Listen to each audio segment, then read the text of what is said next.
सो अभी हमारा board exam आने वाला है क्लास 10 का। तो हम क्या करेंगे, हर एक चैप्टर का पहले एक रिवीजन करेंगे और उस रिवीजन के साथ साथ हम लोग उसके बाद से उस चैप्टर के बेस कुछ एमसीक्यू क्वेश्चन और फिर शॉर्ट, वेरी शॉर्ट और मार्क बेस्ड क्वेश्चन को भी सॉल्व करेंगे। ठीक है, तो आइए हम शुरू करते हैं हर एक चैप्टर को। तो पहले मैं वीडियो को बंद कर देता हूँ।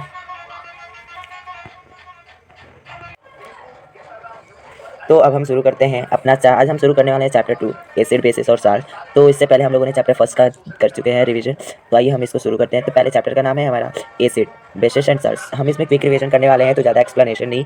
हम क्या करेंगे, पहले डेफिनेशन पढ़ेंगे और डेफिनेशन में क्या बोला गया है वो करेंगे। ठीक है, तो एसिड मतलब सभी को पता है, टेस्ट सावर इन टेस्ट। बेसिस की बात करें तो बेसिस ये बिटर टेस्ट होता है, साल्ट होता है न्यूट्रल होता है। ठीक है, तो आइए शुरू करते हैं, आगे देखते हैं क्या दिया हुआ है। तो फर्स्ट बोला है कि जो एसिड होता है वो आर दोज केमिकल सब्सटेंस होते हैं जिनके पास सावर टेस्ट होता है और वो ब्लू लिटमस को क्या कर देते हैं, वो ब्लू लिटमस को चेंज करते हैं रेड लिटमस पेपर में चेंज कर देते हैं। अब देखिए उसके बाद से बोला है कि अकॉर्डिंग टू एरहेनस कॉन्सेप्ट, एरहेनस का जो कॉन्सेप्ट था अगर उसके अकॉर्डिंग हम देखें तो बोला गया है कि जो दैट फर्नेस H+ आयन जिनके पास होते हैं एक्वस सॉल्यूशन में, उन्हें हम एसिड बोल सकते हैं। कैसे बोल सकते हैं, देखिए H2SO4 है, H2SO में H2+ है और फिर SO4 -2 है। तो यहाँ पे देखिए H2+ जो है वो क्या कहलाएगा, एसिड कहला सकता है। ठीक है, अब देखते हैं एसिड में भी स्ट्रॉन्ग भी हो सकते हैं और वीक भी हो सकते हैं। तो देखते हैं एसिड क्या होता है। देखिए स्ट्रॉन्ग कब कहलाएगा, जब वो क्या करेगा, कंप्लीटली डिसोसिएट कर देंगे। ठीक है, और जिनके पार्ट वो बहुत ही कम डिसोसिएट होगा, यानी कि ये ज़्यादा हमें मतलब बहुत ही कम इफेक्टेड होगा, उसे बोलेंगे वीक बेस। ठीक है, चलिए आगे देखते हैं केमिकल प्रॉपर्टी क्या होता है एसिड का। तो पहले ही केमिकल प्रॉपर्टी बताई गई है कि जो रिएक्शन ऑफ मेटल होता है, मेटल्स का जो रिएक्शन होगा वो डाइल्यूट एसिड होगा। HCl H2SO4 HNO3 क्या करते हैं, रिएक्ट करेंगे सर्टेन मटेरियल्स के साथ। ठीक है, एक्टिव मेटल्स के साथ जैसे जिंक, फेरस, इवॉल्व करेंगे H2 गैस को। ये पहली प्रॉपर्टी होती है जब एसिड को क्या किया जाएगा, रिएक्ट किया जाएगा किसी मेटल के साथ।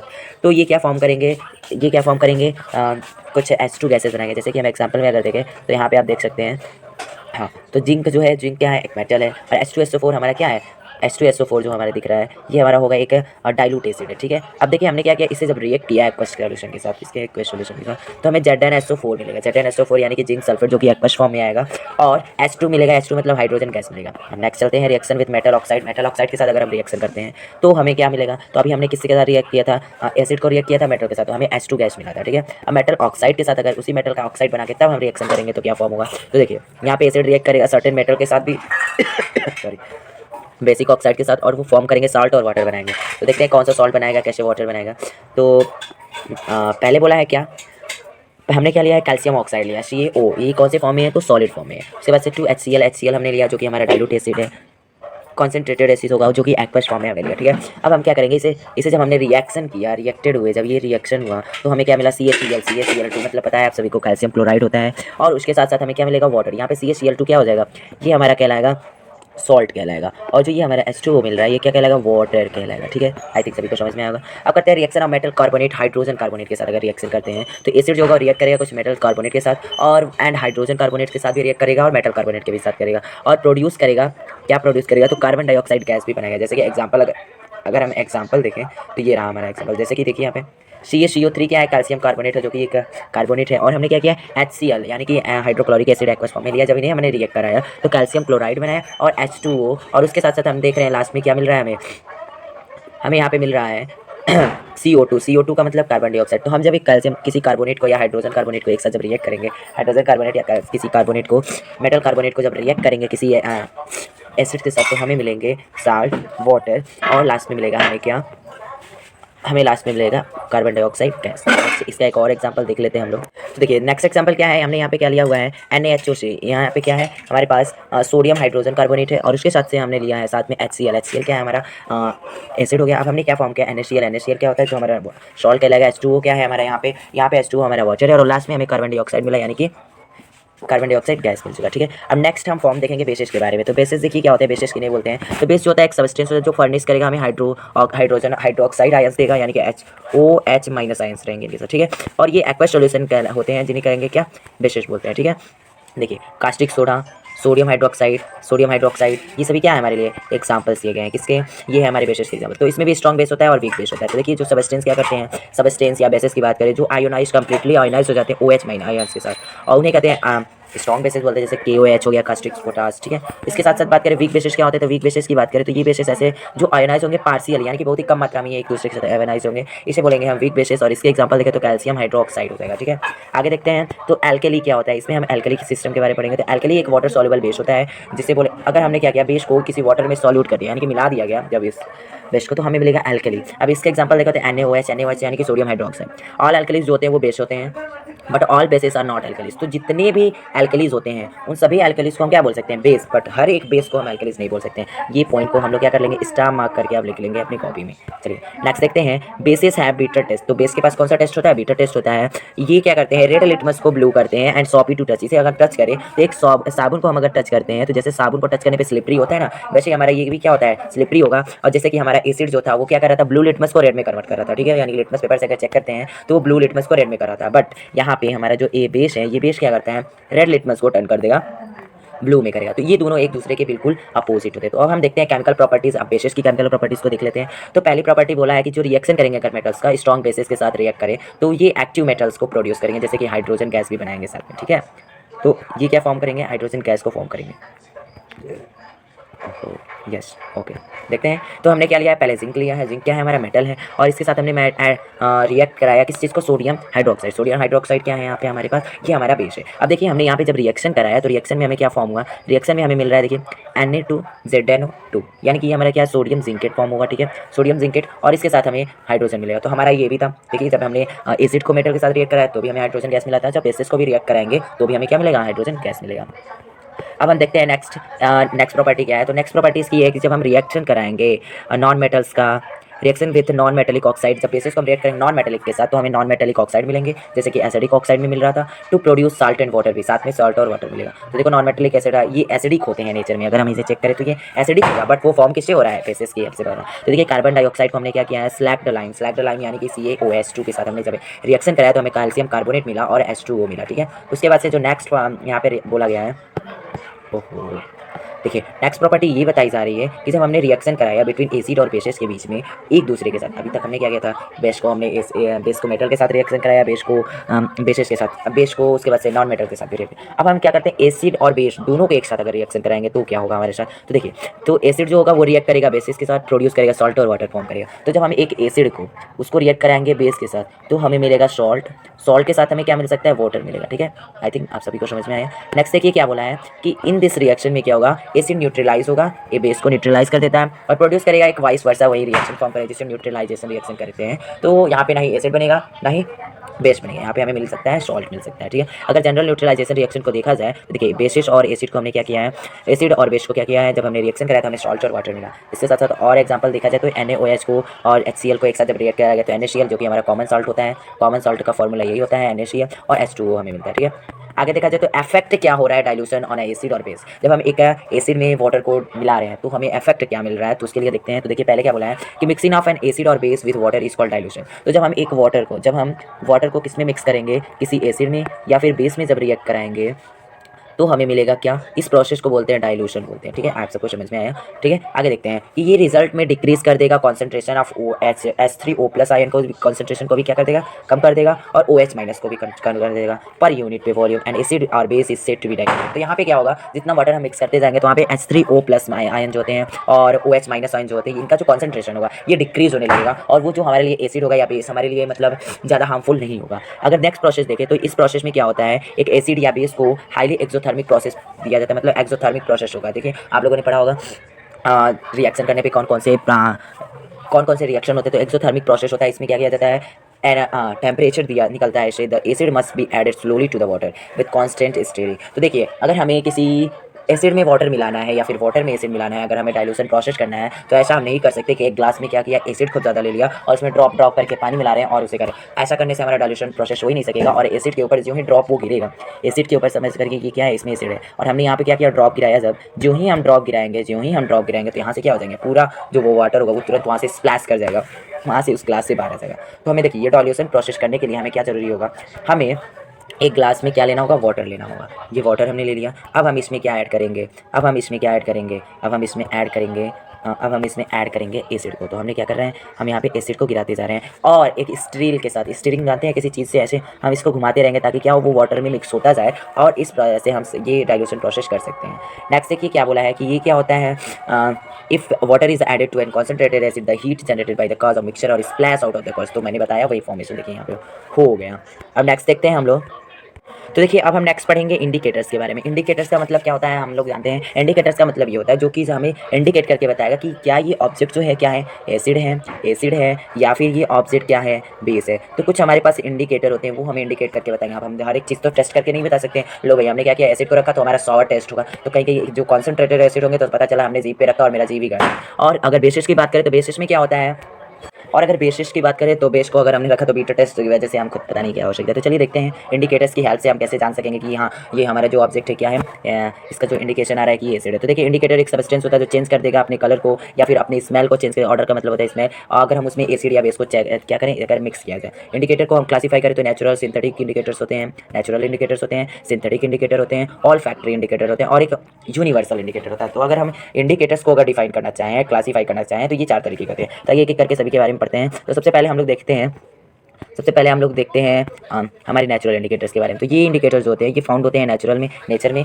यानी कि प्लांट्स जैसे कि लिटमस सॉल्यूशन हो गया जो कि पर्पल कलर डाई एक्सट्रैक्टेड होता है जो कि लीचन प्लांट से निकाला जाता है। अब इसको अगर हम चेक करते हैं तो ये हमें बताएगा कि क्या ये ऑब्जेक्ट क्या है, एसिड है या बेस है। तो हमने क्या किया था नेचुरल इंडिकेटर्स में कुछ इंडिकेटर जैसे कि हमारा लिटमस सॉल्यूशन हो गया, तो ये हमारा होता है प्लांट सॉल्यूशन यानी कि नेचुरल सॉल्यूशन होता है। अब सिंथेटिक इंडिकेटर क्या होता है, तो ये इंडिकेटर ऐसे इंडिकेटर्स होते हैं जो सिंथेसाइज करेंगे लेबोरेटरी में। तो हम लोग इसे बनाएंगे, ठीक है, लेबोरेटरी के अंदर और या फिर किसी इंडस्ट्री के अंदर सिंथेसाइज करेंगे इंडिकेटर को। तो मिथाइल हो गया, मिथाइल ऑरेंज, फिनप्थलीन, ये दोनों क्या है, एग्जाम्पल हैं सिंथेटिक इंडिकेटर्स के। अब हम देखते हैं इसके बाद से।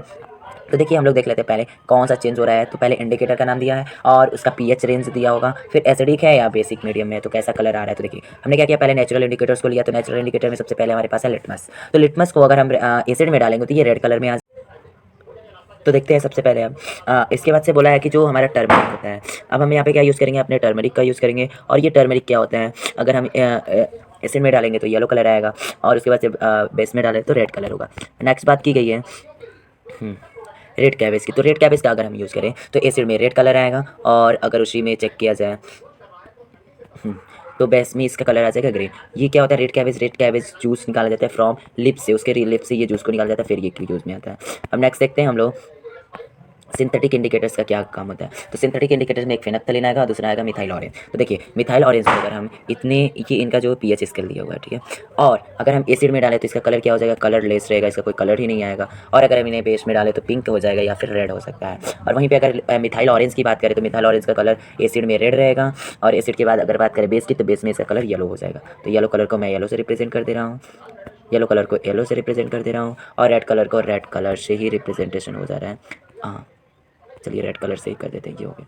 चलिए नेक्स्ट देखते हैं ऑल फैक्ट्री इंडिकेटर्स और यूनिवर्सल इंडिकेटर्स। इन्हें जल्दी से हम चेक कर लेते हैं थोड़ा। तो ऑल फैक्ट्री इंडिकेटर्स ऐसे इंडिकेटर्स होते हैं जिसमें क्या होगा, ऑर्डर चेंज होगा, यानी कि एसिड या बेस में अगर हम मीडियम में चेक किया जाए इसे तो यहाँ पे हमारा ये ऑर्डर चेंज करेगा। ऑर्डर का मतलब होता है स्मेल चेंज हो जाएगा, ठीक है, तो उसकी जो सुगंध रहेगी वो चेंज हो जाएगी। ये जो इंडिकेटर्स हमें स्मेल चेंज करके बताते हैं उन्हें बोलते हैं हम क्या, ऑल फैक्ट्री इंडिकेटर्स। इनके एग्जांपल है वेनाइला जो कि निकाला जाता है अनियन से, ठीक है। और नेक्स्ट की बात करें यूनिवर्सल इंडिकेटर्स की, तो ये क्या होता है, जज करेगा how strong basic. Universal indicator जो होता है वो जज करके बताएगा कि कितना स्ट्रॉन्ग है वो एसिड मिक्सर में या सेवरल इंडिकेटर्स में। It's so different colours of the indicator concentration by of hydrogen ion in a solution, ठीक है। अब नेक्स्ट देखते हैं हम लोग जो 8th पार्ट है स्ट्रेंथ ऑफ एन एसिड और बेस। तो एक एसिड या बेस का कितना स्ट्रेंथ हो सकता है, स्ट्रेंथ मतलब उसकी कितनी स्ट्रॉन्ग, वो कितना स्ट्रॉन्ग हो सकता है, कितना वीक हो सकता है। तो अगर देखा जाए कि जब स्ट्रेंथ की बात की जाए एसिड में या बेस में तो ये डिपेंड करता है उसमें H+ आयन कितना है या OH- आयन कितने प्रोड्यूस कर रहे हैं। अगर larger the number of H+ ion, अगर ज़्यादा मात्रा में H+ आयन वो कोई लिक्विड है जो H+ आयन ज़्यादा मात्रा में दे रहा है तो वो क्या कहलाएगा, एसिड कहलाएगा। और तो उसे हम बोलेंगे स्ट्रॉन्गर एसिड। और ऐसे ही अगर वो OH- आयन ज़्यादा देता है तो उसे क्या बोलेंगे, बेस, यानी कि स्ट्रॉन्ग बेस बोलेंगे। चलिए अब पीएच स्केल की बात करें तो पीएच स्केल क्या होता है, एक स्केल होता है जो यूज़ किया जाता है मेजर करने के लिए हाइड्रोजन आयन का कंसंट्रेशन कितना है। The P in the pH stand for potenz. तो ये जो पी होता है पीएच के अंदर, ये जो पी दिख रहा है इस पी का मतलब होता है पोटेंज होता है, ठीक है। आगे देखा जाए तो और जो इसमें विच में पोटेंस का मतलब होता है पावर, जर्मन वर्ड है ये। पोटेंस जो है एक जर्मन वर्ड है जिसका मतलब है क्या, पावर होता है। चलिए हम थोड़ा सा कलर्स को चेंज कर लेते हैं। अब नेक्स्ट बोला है इस वजह से पीएच जो होता है एक नंबर होता है जो इंडिकेट करेगा एसिड और बेस का सॉल्यूशन का उसका नेचर बताएगा। अकॉर्डिंग टू डेनिस कैमिसर्शन के बारे में बात करें तो पीएच जो होता है एक नेगेटिव लॉगरिथम होता है जो to the base of hydrogen ion concentration present per litre of the solution में कितना कंसंट्रेशन है, H+ आयन का या OH- का। तो अगर हम अलग वर्ड्स में बात करें तो ये क्या होता है, pH is equal to the logarithm to the base of 10 inverse of the hydrogen concentration. तो देखिए पीएच जो होगा ये लॉगरिथम 10, लॉगरिथम जो 10 का होगा उसके इनवर्स में होगा, यानी कि H+ 11 1 है। तो सिमिलरली ऐसे ही बात करें तो यहाँ पे देख सकते हैं जो POH है ये लॉग OH- के इक्वल होता है, और उसके बाद से ये इक्वल हो सकता है लॉग इनवर्स OH- के इक्वल हो सकता है, ठीक है। उसके बाद से देखिए higher the hydronium ion, hydronium ion जितना ज़्यादा उसका कॉन्सेंट्रेशन प्रेजेंट होगा वो क्या, अगर lower is its pH value. अगर हाइड्रोनियम आयन जो होता है वो ज़्यादा होता है तो इसके पीएच की बात करें अगर हम इसके पीएच की बात करें तो क्या हो जाएगा, लो होता जाएगा। जितना हाइड्रोनियम आयन बढ़ेगा उतना ज़्यादा हमारा क्या होगा, पीएच कम होगा, यानी कि वो बेसिक होगा, ठीक है। अब देखिए यहाँ पे क्या होता है, इफ़ पीएच ज़्यादा है 7 से तो वो सॉल्यूशन क्या होगा, बेसिक होगा। अगर पीएच क्या है हमारा 7 से, अगर हमारा पीएच क्या है 7 से कम है तो वो हो जाएगा हमारा एसिडिक हो जाएगा। अगर पीएच के बराबर है तो वो न्यूट्रल सॉल्यूशन कहलाएगा। तो हम लोग इसमें देख सकते हैं, देखिए यहाँ पे मैं बता देता हूँ आपको, इधर जितना आप बढ़ते जाएंगे इधर क्या बढ़ता जाएगा, एसिडिक नेचर जो होगा इंक्रीज होते जाएगा। अगर हम इस साइड में जाएँ यानी कि अपने राइट साइड में जाएँ, अगर हम पीडीएफ में देखें तो यहाँ पे अगर इसके हम इस साइड में जाएँ यानी कि लेफ्ट साइड में जाएँ तो क्या होगा, यहाँ पे जो बेसिक कंसंट्रेशन बढ़ता जाएगा। और अगर हम यहाँ पे 7 पे ही रुके रहें तो 7 पे हमारा रहेगा न्यूट्रल। तो देखिए प्योर वाटर जो होता है वो न्यूट्रल होता है क्योंकि उसमें एब्सेंस ऑफ फ्री आयन, उसमें फ्री आयन्स होते हैं। Paper impregnated with an universal indicator used in pH scale होता है। तो देखिए यहाँ पे कलर भी दिखाया गया, हमारे एनसीईआरटी बुक में हर एक कलर को बताया गया है कि पीडीएफ में कलर थोड़ा एक्सचेंज हो जाते हैं। तो हम देख सकते हैं जो गैस्ट्रिक जूस पाया जाता है हमारे पेट के अंदर यानी कि स्टमक के अंदर वो होता है 1.2 यानी कि वो एसिडिक होता है। लेमन जूस भी एसिडिक होता है। प्योर वाटर जो होता है वो 7.4 का यानी कि न्यूट्रल है। मिल्क और मैग्नीशिया की बात करें तो ये होता है बेसिक, इस वजह से इसका यूज होता है एसिडिटी को हटाने के लिए। और बाद में बात करें तो सोडियम हाइड्रोक्साइड सॉल्यूशन की बात करें तो ये होता है 14 और ये होता है प्योर बेसिक यानी कि ये स्ट्रॉन्ग बेस है। इंपॉर्टेंस ऑफ पीएच स्केल हमारे पूरे जीवन में क्या इंपॉर्टेंस है पीएच स्केल का, तो इसको भी देख लेते हैं। एग्जाम्पल्स दिया गया है सम इंपॉर्टेंस पीएच। तो पहला जो इंपॉर्टेंट बताया है क्या है कि प्लांट्स और एनिमल्स होते हैं पीएच सेंसिटिव होते हैं। Our body works normally with the pH range 7 से 7.8 के पीएच में काम करता है। तो जब रैन वाटर गोज बिलो 5.6 का पीएच स्केल पे आ जाता है तो ये कहलाता है acid rain. It lowers the pH of the reverse, तो ये क्या करता है रिवर्स में जो पीएच होता है उसको कम कर देता है और survival of the aquatic life difficult कर देता है। इस वजह से जो प्लांट्स और एनिमल्स का पीएच होता है वो सेंसिटिव होते हैं।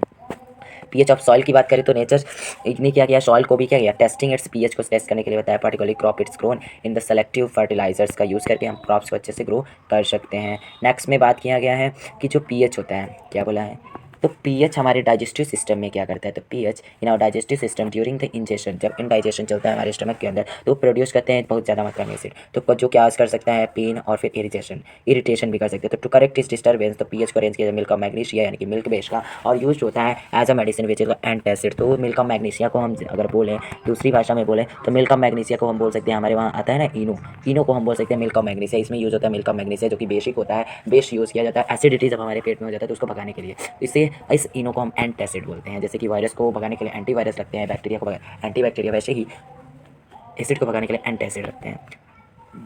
अब देखिए क्या बोला है कि जो पीएच होता है ये लीड करेगा टूथ डिके में भी। तो pH inside the mouth is decrease below the 5.5 is 5.5 यानी कि एसिडिक चेंज हो जाता है जो टूथ डिके के इनेमल में बेगिंस हो जाता है, यानी कि इनेमल जो होता है हार्डेस्ट सब्सटेंस है हमारे टीथ का, और वो उसमें एसिडिटी लाता है और उसकी जिसकी वजह से टूथ डिके होना हमारे दांत में शुरू हो जाता है। तो present in the mouth in the degrades the sugar on the level left over food and particles produce acid the remains mouth after eating. तो क्या होता है, हम खाना जो खाते हैं बैक्टीरिया जो प्रेजेंट होते हैं हमारे दांतों के पास, वे पार्टिकल्स को अपने पास अपने हजम कर लेते हैं और हमारे दांतों को खराब करना शुरू कर देते हैं, इससे टूथ डिके कॉज करना शुरू कर देते हैं। अब प्रिवेंट कैसे होगा, तो प्रिवेंट टूथ डिके तो हम टूथपेस्ट का यूज़ करते हैं जो कि एक बेसिक होता है और न्यूट्रलाइज करता है एक्सेस जो एसिड होता है हमारे दांत में एसिडिटी बढ़ाने लगते हैं बैक्टीरिया, तो उसको हटाने के लिए हम पेस्ट का यूज़ करते हैं, जिसका हम क्या करते हैं, टूथपेस्ट का यूज़ करते हैं। अब देखिए सेल्फ डिफेंस में क्या है बताएं, सेल्फ डिफेंस बाय एनिमल्स और प्लांट्स के द्वारा कौन कौन सा सेल्फ डिफेंस किया जाता है। तो बोला है कि इंसेक्ट्स लाइक हनी बी हो गए, एंट हो गया, बाइट, जब हनी बी या एंट हमें बाइट करता है तो क्या होता है, एसिड वो हमारे स्किन के अंदर एसिड्स हो जाते हैं जो काज कर देता है पेन और इरिटेशन,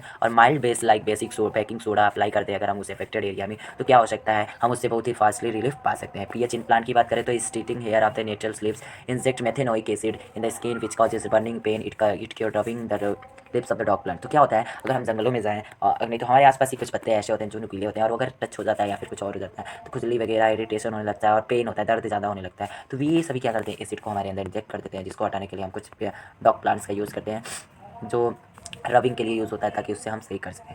अब लास्ट हम इसमें देखने वाले, अब हम बात करते हैं हमारे इस चैप्टर के लास्ट टॉपिक का, जिसका नाम है साल्ट। ये प्रोड्यूस करते हैं न्यूट्रलाइजेशन रिएक्शन में, जैसा कि हमने पहले पढ़ लिया। एसिड और बेस को एक साथ रिएक्ट करते हैं तो साल्ट फॉर्म होता है, जैसे HX MOH, इन्होंने फॉर्म किया है MX और HOH। देखिए यहाँ पे जो X है वो नॉन मेटल है और M जो है वो मेटल है। तो साल्ट जो इससे स्ट्रॉन्ग एसिड हो सकते हैं, स्ट्रॉन्ग बेस से फॉर्म होते हैं, न्यूट्रल कर देते हैं। Salt strong acid and weak base are acidic and salt of strong base and weak acid are basic in neutralisation. तो ये फॉर्म होता है जब ये 7 pH पे लाके छोड़ देते हैं, जब एसिड और बेस को एक साथ हम रिएक्ट कर देते हैं तो हमें फॉर्म मिलेगा सॉल्ट का। कॉमन सॉल्ट की बात करें यानी कि सोडियम क्लोराइड की, तो जो कॉमन सॉल्ट होता है वो फॉर्म होता है कॉम्बिनेशन ऑफ हाइड्रोजन यानी कि HCl हाइड्रोक्लोरिक एसिड, और उसके साथ से अगर हम फॉर्म करें सोडियम हाइड्रोक्साइड यानी कि NaOH को जब हम फॉर्म करते हैं एक दूसरे के साथ रिएक्ट करते हैं तो हमें मिलता है NaCl प्लस H2O। ठीक है, तो ये हमें फॉर्म होता है, हमने पिछले रिएक्शन में देख लिया। अब हम नेक्स्ट देखते हैं क्या बोला है, कॉस्टिक सोडा कैसे बनता है। तो कॉस्टिक सोडा कैसे बन जाता है, देखिए कैसे बनता है। हाँ, तो ये सोडियम हाइड्रोक्साइड यानी कि when electricity is pass through an aqueous solution of sodium chloride, sodium chloride के सॉल्यूशन से क्या करें, अगर हम इलेक्ट्रिसिटी को पास करें जिसे हम ब्राइन बोलेंगे, वो डिकम्पोज हो जाएगा हाइड्रोक्साइड में। तो ये प्रोसेस कहलाता है क्लोर एल्केलाई। कौन सा प्रोसेस कहलाता है, ये कहलाता है क्लोर एल्केलाई। तो हम इस रिएक्शन को देख लेते हैं। तो सोडियम क्लोराइड देखिए और H2O को हमने क्या किया, एक्वस बनाया था। एक्वस में क्या किया, अब हम इलेक्ट्रिसिटी जब पास किया तो हमें आ गया सोडियम हाइड्रोक्साइड, क्लोरीन मिला और H2 मिला यानी कि हाइड्रोजन गैस मिला। नेक्स्ट देखते हैं ब्लीचिंग पाउडर कैसे बन जाता है। तो ब्लीचिंग पाउडर को बनाने के लिए यानी कि कैल्शियम ऑक्सीक्लोराइड CaOCl2 ये प्रोड्यूस होता है एक्शन जब होता है किस चीज़ का, क्लोरीन और ड्राई स्लैग्ड लाइम का जब एक दूसरे के साथ क्या होता है, एक्शन होता है। देखिए CaOH2 को हमने लिया है और क्लोरीन को लिया है, एक दूसरे के साथ क्या किया हमने रिएक्ट करा तो ब्लीचिंग पाउडर और वाटर मिला। ठीक है, इसके बाद से बात करें तो बेकिंग सोडा क्या होता है। बेकिंग सोडा को जब हम फॉर्म करें तो इसका नाम होता है सोडियम हाइड्रोजन कार्बोनेट यानी कि सोडियम बायोकार्बोनेट भी हमेशा बोल सकते हैं। तो देखिए कैसे बनता है, जब सोडा को कॉमनली यूज़ होता है किचन में हम यूज़ करते हैं, क्रिस्पी पकौड़े बनाते हैं जब तब इसका यूज़ होता है। ये मेजर कॉन्स्टिट्यूट होता है इसमें बेकिंग पाउडर का, और ये प्रोड्यूस होता है सोडियम क्लोराइड का एज अ रॉ मटेरियल। तो सोडियम क्लोराइड जो होता है रॉ मटेरियल के जैसे यूज़ होता है और इसे फॉर्म किया जाता है। अब नेक्स्ट देखते हैं कैसे इसके रिएक्शन को भी देख लेते हैं। तो मैन्युफैक्चरिंग ऑफ बेकिंग सोडा कैसे होता है, देखिए NaCl H2 और कार्बन डाइऑक्साइड को एक साथ जब हमने रिएक्ट कराया तो अमोनिया बना, अमोनिया यानी NH3 और अमोनियम क्लोराइड बना NH4Cl और NaHCO3 यानी कि सोडियम हाइड्रोजन कार्बोनेट फॉर्म होता है। वॉशिंग सोडा की बात करें तो वॉशिंग सोडा फॉर्म होता है, देखिए सोडियम कार्बोनेट हम इसे बोल सकते हैं। Sodium carbonate can be obtain by heating of baking soda. Baking soda को अगर हम हीट करते हैं तो हमें सोडियम कार्बोनेट मिल सकता है। रिक्रिस्टलाइजेशन ऑफ एनहाइड सोडियम कार्बोनेट को give washing soda, it also is a basic salt. तो अगर हम उसे फिर से ई हाइड कर दिया जाए सोडियम कार्बोनेट फॉर्म हो जाएगा यानी कि वॉशिंग सोडा मिल जाएगा हमें। तो देखिए क्या करते हैं, इसे हम बेसिक सॉल्ट भी तो हम इसके रिएक्शन को भी देख लेते हैं। तो क्या होता है NaCO3 को एक साथ जब हम मैच करते हैं NaCO3 को 10H2O के साथ जब मिक्स करते हैं तो Na2CO3 इंटू 10H2O फॉर्म होता है यानी कि ये क्या फॉर्म करता है, ये फॉर्म करता है हमारे वॉशिंग सोडा को। नेक्स्ट बात करें सबसे लास्ट फॉर्मेशन इसमें होता है, तो लास्ट फॉर्मेशन है प्लास्टर ऑफ पेरिस का। प्लास्टर ऑफ पेरिस का फॉर्मूला होता है हाँ, तो CaH4 इंटू हाफ H2O ये फॉर्म होता है प्लास्टर ऑफ पेरिस को बनाता है। तो देखिए कैसे फॉर्म हो। अब देखिए हम बात करते हैं तो प्लास्टर ऑफ पेरिस तो हमने देखा कि CaH4 इंटू हाफ H2O होता है। ये कैसे फॉर्म होगा, तो जब हमने क्या किया, it is obtain by heating gypsum को। जब हम हीट करते हैं जिप्सम का फॉर्मूला CaH4 इंटू 2H2O, जब 373 केल्विन पे जब हम इसे टेम्परेचर देते हैं तो ये जिप्सम लूज कर देता है अपने वाटर मॉलिक्यूल्स को और फॉर्म करता है प्लास्टर ऑफ पेरिस। तो देखिए फॉर्मूला कैसे बना है, CaH4 इंटू 2H2O को जब हमने हीट किया है तो CaH4 into half H2O plus 1/2 H2O form करते हैं यानी कि प्लास्टर ऑफ पेरिस हमें यहाँ पे बनके तैयार हो जाता है। अब नेक्स्ट बात करते हैं वाटर क्रिस्टलाइजेशन की। तो वाटर क्रिस्टलाइजेशन को देख लेते हैं। It is a fix number of water molecules, ये वाटर मॉलिक्यूल्स का फिक्स नंबर होता है और ये प्रेजेंट होता है one formula unit of salt easy salt के फॉर्मेशन में होता है। हाइड्रेटेड कॉपर सल्फेट जो होता है उसे हम कंटेंट 5 मॉलिक्यूल ऑफ क्रिस्टलाइजेशन होता है। तो देखिए वाटर क्रिस्टलाइजेशन हमने कर लिया यानी कि इस चैप्टर का हमने क्विक रिवीजन देख लिया। अब हम नेक्स्ट वीडियो में इसके ऑब्जेक्टिव क्वेश्चंस को करेंगे और उसमें हम सॉल्यूशन के साथ करेंगे। ठीक है, तब तक के लिए धन्यवाद। अगर आपको ये वीडियो समझ में आया हो, पसंद आया है तो लाइक शेयर और कमेंट जरूर करें। और अगर आप इसके PDF को चाहते हैं तो PDF पाने के लिए मैं इसका लिंक नीचे आपको डिस्क्रिप्शन बॉक्स में दे दूँगा, या फिर आप साथ में देखते देखते नोट्स बना लीजिए और उसके बाद से पढ़ लीजिएगा एक बार। ये आपका क्विक रिवीजन नोट था जो कि क्या, अगर आपका एग्जाम कल है और उसके एक दिन देख के इसे एक बार पढ़ लेते तो आपका चैप्टर को दोबारा देखने की ज़रूरत नहीं पड़ेगी। तो आइए हम वीडियो को अब ख़त्म करते हैं। धन्यवाद।